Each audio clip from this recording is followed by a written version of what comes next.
Turn your patronisation cannon on Paul Pogba there and tell me what you think of Pogba's penalty miss. It's kind of funny, isn't it? It's that this would happen to him yet again, that we probably wouldn't be talking about this whatsoever if he'd actually nailed the penalty. Of course he wouldn't be talking about it if he had nailed the penalty. And this is something obviously that happened last weekend against Chelsea. It's something that Sky Sports obviously picked up on, and it was really good analysis after the game last night that they went back and actually looked at the penalty that Rashford took against Chelsea last week. And Paul Pogba wanders towards the penalty spot, clearly wanting to ask the question of his teammate Marcus about whether or not he could take the penalty, and there was like, not fair enough, you go ahead and take it. And then last night we have the situation. Why was Rashford allowed to take last week's? The assumption was that he got fouled. Now, that's mad, isn't it? It is. Because there were two penalty takers at Arsenal, famously, Pires and Thierry Henry. And do you know when they never took penalties? When they were fouled. Yeah, it was a Wenger mantra. Don't take the penalty if you get fouled. You know, the compromise there, of course, was taking a penalty together one time, which that worked out spectacularly well. I can't imagine Pogba and Rashford are going to go down that route. Do you know, now that their careers are all over, I'd say, how many Thierry Henry and Robert Pires penalties do you remember? I remember one Pires because he did a Panenka once, right? Didn't he do a Panenka? Yeah. Other than that, I am hard pressed to remember. So, you know, they made a bit of history for themselves. Well, for sure, but how many Paul Pogba penalties are we now going to remember? We're certainly going to remember this one, and his strike rate is bad. It's not a good strike rate. I think it's the sixth worst conversion rate from players who've scored or taken 10 or more penalties in the Premier League. Not great. That's a bad record. I think it's 11 penalties, missed 4 of them at this point. Like, Marcus Rashford came out after the game and was like, if you ask anyone in the team, they'll feel confident to take the penalty. Paul wanted to take it. I took the one last week and it was no problem. He's scored countless penalties for us. Countless penalties in his career. And it's normal for somebody to miss a penalty. We don't need to make a big deal out of it. If he had another penalty, I'm sure he'd score. But really, statistically, you're not backing the best horse in this race if Paul Pogba is your penalty taker. Marcus Rashford should quite simply be your penalty taker, and I'm surprised that he's coming out with this. As a goal-hungry football player, should your angle in the post-match press dealing be a little bit different? Saying, oh, we're going to have a chat about it. Actually supporting, okay, granted, I get the whole team mentality, and he does seem like, even with his ability to kind of go out to the left wing, he does seem like a team player. Rashford. Okay, hang on though. Do you believe him is he telling the truth, or is he just saying this for the media? Because they're two separate things. What do you think? I'd say he's saying this for the media. I would say Marcus Rashford was very unhappy last night, and we could see Daniel James pulling him aside and then Marcus Rashford throwing the ball at Paul Pogba. His facial expression didn't show that much anger or anything like that, but it did suggest to me that Marcus Rashford was acutely aware that there are millions of people watching me right now. This will cause a hell of a lot of a stir if I start to complain about this. Paul is going to take the penalty, he's going to score it, we're going to get 3 points, and we can sort this out midweek. But he didn't score it. He missed it, and now suddenly this is a big issue. And Solskjaer really post-match didn't shed any light on it. He's like, it's up to the players to kind of decide between themselves who wants to take the penalties. I'm not sure that's amazing management. No, it doesn't feel like it, does it? It doesn't feel good from any section here. It finished 1-1 if everybody is, if you were waking up and you didn't watch the end of the game or you didn't catch it. Martial opened the scoring room and Neves with an absolute screamer made it 1-1, and then the shenanigans happened. You want to keep Pogba on side. You want to get him scoring goals early in the season. You can see why, if you're the manager, you want to get him on the penalties. It's funny that they've had so many penalties, isn't it? Oh, this is a match that you know how to get a lot of. Anyway, it does. At the same time, you're trying to win games. So is Pogba such a baby that you have to do this? Otherwise, he won't be emotionally invested in what's happening in the team. And look, it's starting to look like that, isn't it? Yeah, it's a huge worry. Like, Solskjaer's definition of who the penalty taker is it's the one who is the most confident. It's a very nebulous thing to say about your penalty taker. Not the one who can strike the ball best, who has the best nerve, who has the best record with the ball on the penalty spot. Irrespective of strike or whatever, it's record. This is an outcome-based thing. It's purely down to who, like, when. I could have a particularly good day and rock up to Manchester United and say, I'm feeling particularly confident today, Marcus. See, you lost the game there last week, your confidence is at an all-time low, therefore I get to take a penalty ahead of you. Confidence is not the thing that you use to decipher who takes any dead ball opportunity. It is based on, as you say, record. It is based on how good you actually are at that thing. And it turns out Paul Pogba is not amazing as a penalty taker. His record speaks for itself. Now, it wasn't the worst penalty in the world last night. We should say it was a really good save from Rui Patricio, but it also wasn't the best penalty in the world. His record certainly is not the best record in penalty taking. If Solskjaer doesn't immediately go to Paul Pogba this week and say, listen, we're going to give Marcus the next few penalties, it's crap management. It's really, really bad management, and there's a weakness involved. Yeah, it's cowardly management to not actually go to him and say, listen, Rashford is taking the penalties from now on. But I'm sure that conversation will happen now. If you're Rashford, what are you doing?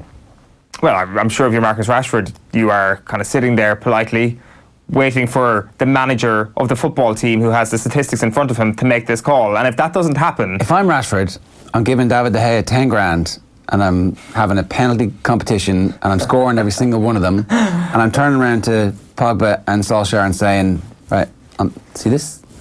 That's the best goalkeeper in the world and I'm killing him. I've just killed him there. I've offered him a lot of money. He's won none of it. 10 grand to save the penalties. And I'm taking 10. Somehow it doesn't.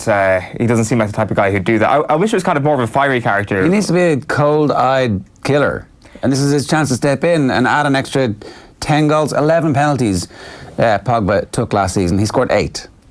It's interesting actually thinking about that. Takes him from like a 15 goal a season to a 25 goal a season striker and turns him into international superstar. Well, exactly. He gets his money back pretty quick. That's my point exactly about his quotes last night. He doesn't have the cold-eyed killer look about him, and maybe that's something that could be six beating with. But it also kind of came into my mind earlier in the game when Martial finished spectacularly. Really, it was a great goal to put them 1-0 up.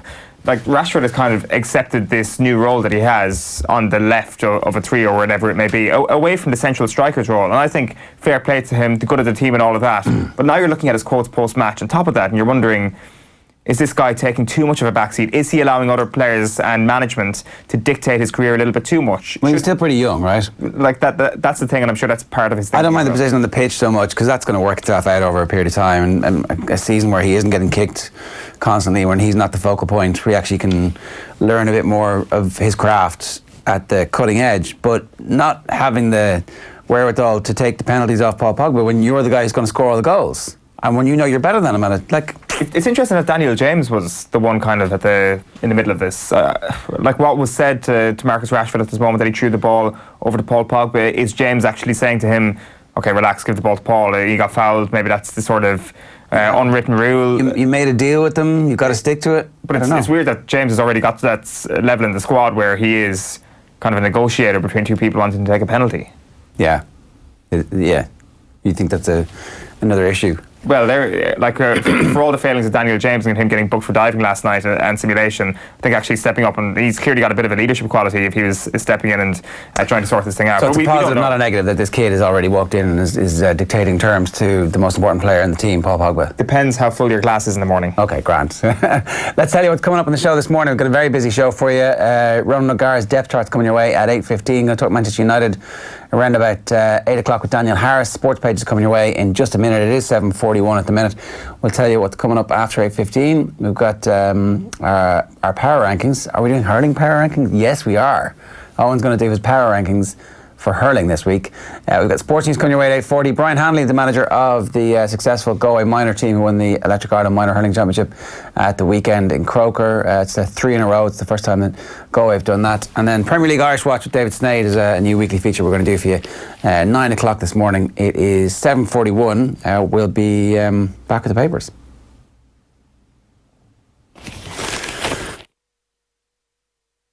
The Off the Ball Open tees off in Abu Dhabi this November 17th to 23rd. Join us with return flights from Dublin, 5 nights in a 4-star hotel, golf on 2 championship courses, Gala Awards dinner, Peter Lorry Golf Clinic and a live Off the Ball roadshow, all for just €1,750. Kevin Kilban and Kieran Donaghy will be there too.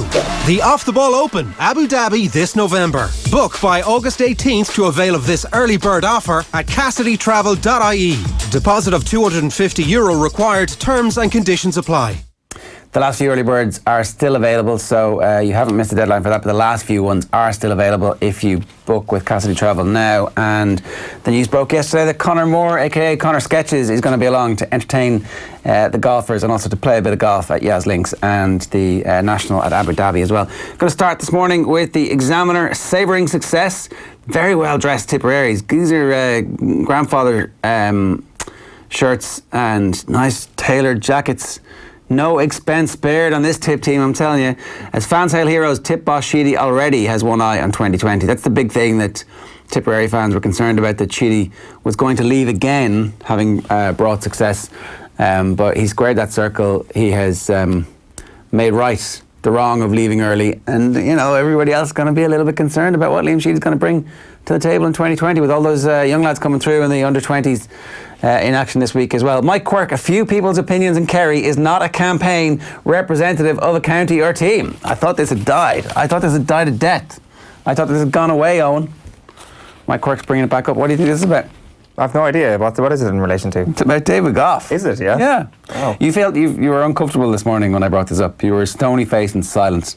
Really? There was like I'm always stony-faced and silent. There was an absence of the cracometer on yours just broke, kind of melted down. My cracometer is long gone. You're not having any crack. The David Gough story has killed the cracometer. You're definitely in my not. brain.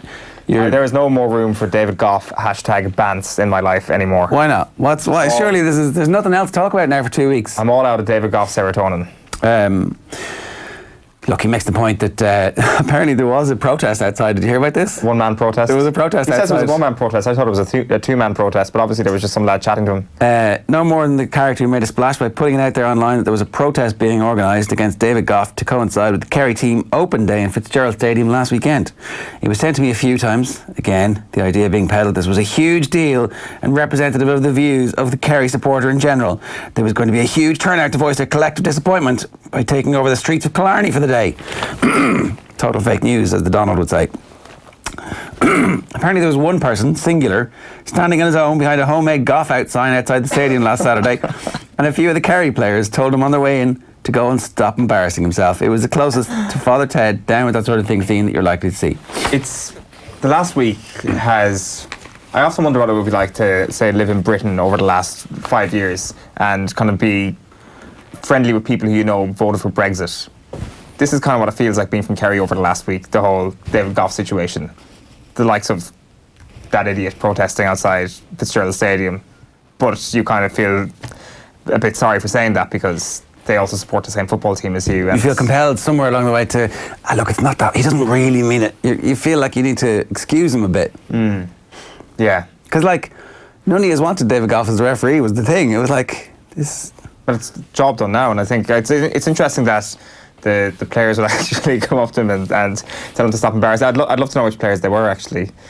So I did see a photograph of the protest, and it was literally a cardboard sign with black marker. One person's views do not speak of an entire county. The same was true back in 2016 when some of the Dublin media members highlighted the off-the-ball treatment their players were likely to receive from the Mayo backs, and particularly how Lee Keegan was likely to manhandle Diarmuid Connolly. I don't remember it being branded as some coordinated plot at the time to influence the officials, and I'm sure it wasn't. I mean, it was completely painted at the time as a coordinated plot. We should put back out that piece with Tomás O'Shea and David Brady about things. About how it was a coordinated plot. One of the best pieces of radio ever, actually. That was a good old story. Yeah, but look, I just think that I don't think that there's a grand poobah issuing diktats. There's no Pied Piper of Hamelin, but certainly ex-players talk about stuff, get it into their head that they're going to do their bit. This is them. This is their chance to feel relevant again, to try and insert themselves into something that really they know they have no influence over, but this is the last little grip that they have. Obviously not accusing Mike Quirk. There's two of them there, look. That's the choice. There's it. Oh, sorry, no, it's not black marker. It's printed sheets. I really did him a disservice there. That's like one of the yellow vests, right?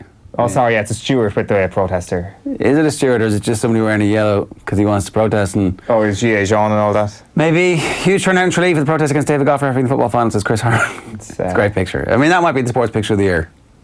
That's right up there. We should get an aeroplane over Croke Park on All Ireland final day. We did the triathlon at the weekend. The Oh, yes. City triathlon. How did it go? With our friends at the Piranha Club. We had to get a late substitute swimmer. Joe Malloy pulled out at the last minute. No. Yeah, he was citing water quality or something. So anyway, we got an elite swimmer who did it in 13 minutes. She was so fast that I wasn't actually ready for the cycle. I was like wandering over to the transition area going. And then Nathan had tried to cry off the night before. He'd phoned Phil and said, "Here, Phil, I've got to do the show tomorrow. This might be on too late." But our swimmer had made up loads of time, so I'm sure it's going to be fine. And then I did the cycle, and I got back in, rushing out of the transition, nearly puking. And I hear this, it's Nathan. It's like, not going to do it. I'm like, what? So Nathan decided that it was too close to start time for he starts the Saturday show at 1 o'clock. And obviously, there's a bit of prep time before. But if on a certain special occasion, you're allowed to come in around about 12:50, right? Because all the work is done.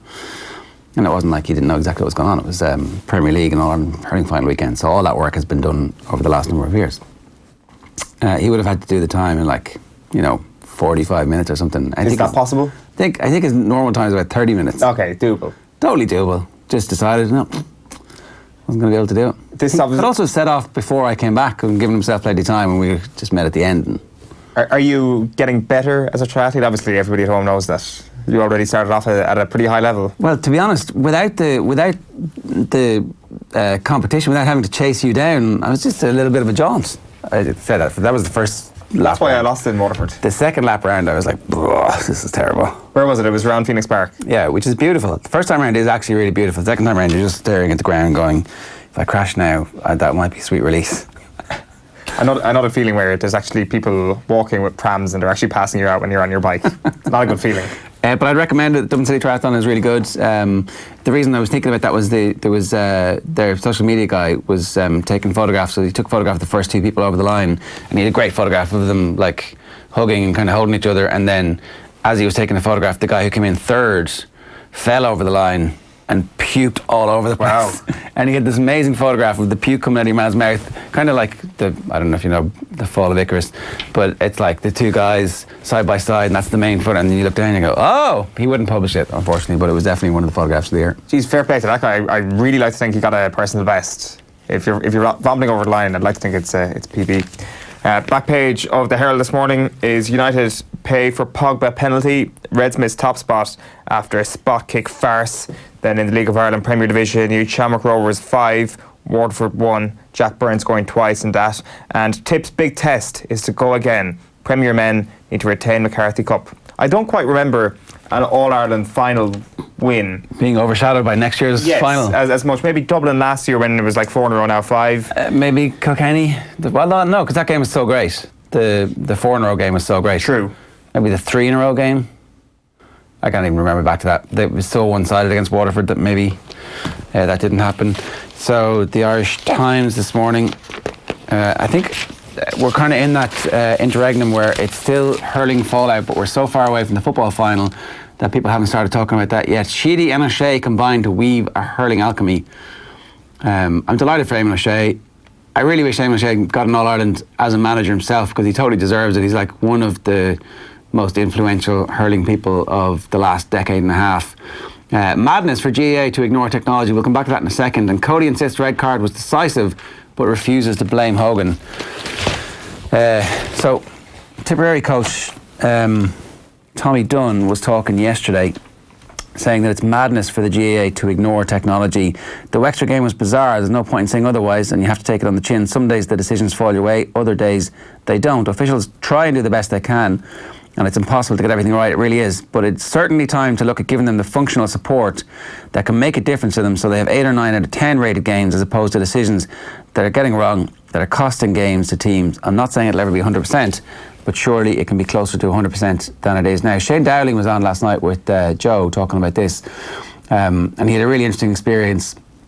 5 days after the All-Ireland semi-final, he was at the Galway races, and he was getting directed into a car park, and he looked up and the guard directing him was Alan Kelly, who'd reffed the game, the All-Ireland semi-final 5 days previously, where famously Limerick were denied what they felt was a 65, which would have given them an opportunity to, still be in the All-Ireland, and who knows what the hell would have happened. As it was, they were out. He was at the Galway races, he was on the crack, and he ends up having a chat with them, and they get talking about refereeing, and he makes the point that Barry Kelly was a bit scundered by the fact that he'd missed that, because obviously he didn't set out to miss that, it was just a human error. And to that point, Shane Dowling was talking about what he thinks should happen, and he agrees with Tommy Dunn that it's about high time for these massive games, for the big calls, that there was some technology used. Have a look. I mean, within 10 seconds, I know yesterday that was a red card. Yeah. Right, so all he needs, like as Dickie Murphy does the Hawkeye, right, above wherever that is, right? You have someone appointed to do that with a television upstairs, so he can go over and speak to Johnny Murphy, and a little whisper comes down and say, hey James, it's a definite red card. Go away and do it. Or, hey, Alan Kelly, it's definitely a sideline. Give the 65. It would save so much controversy. And Barry Kelly made a good point. You can't do it for every call or every decision, because the referee has to referee the game. And I mean, if you did it for every, free, a push in the back or a chop in the hurley, that's not what it needs to be brought in for. It needs to be brought in for big calls, so that referees can get things right and players can get the just reward for the efforts that they're putting off the pitch. Yeah, so look, immediately people are going, if you can't have it in every game, you can't have it at all. But that's not true. You can totally say for the All-Ireland series, for any games in Thurles, and then more games get played in Thurles, and then you roll the technology out until it's also in Páirc Uí Chaoimh, and it's in Cusack Park and Ennis, and it's in wherever those games are going to be played, it's in the Gaelic grounds. Like, start. Get it going. Get it to the point of near perfection, as opposed to, until we've spent 25 million upgrading every stadium to the point where it's obvious, and there's big screens everywhere for everybody to see. No, you get it going.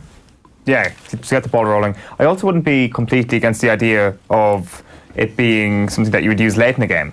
Like you get to use within the final NBA 5 minutes. And stuff. Yeah. Like it's the championship minutes and all that, and the moments that matter tend to come down to 60 plus minutes. So you would have missed the sending off though. That's true, actually. So I think that's that a good I point. think for so red for cards, the 65 or like more minuscule moments like the 65. Well, yeah. So the 65, I'd say in the first 60 minutes, if a 65 is or isn't, tough luck. That's just That's what I mean. Yeah. But for red cards and penalties, Tip should have had a penalty in the first half. Absolutely, stonewall penalty. Is it Callan goes down? Whoever it was like fouled, and because his momentum was so great, he's basically halfway inside the large parallelogram, but was clearly the foul started inside it. Referee brings it back for a free, and Tip didn't kind of seem too bothered by it, but get those decisions right, tidy them all up, and away we go. Are you worried about what's happened to the Premier League over the last couple of weeks? No, because it'll all Offsides goals are a little bit different as well. It'll all iron itself out, and yeah, somebody was talking about the offsides and how players can move something like 15 millimetres in one frame. Yeah, I'm uncertain about that now, because certainly some of those offside decisions, maybe you just need to change it so that there's clear daylight available. That if any part of the body you're played onside by any part of the body.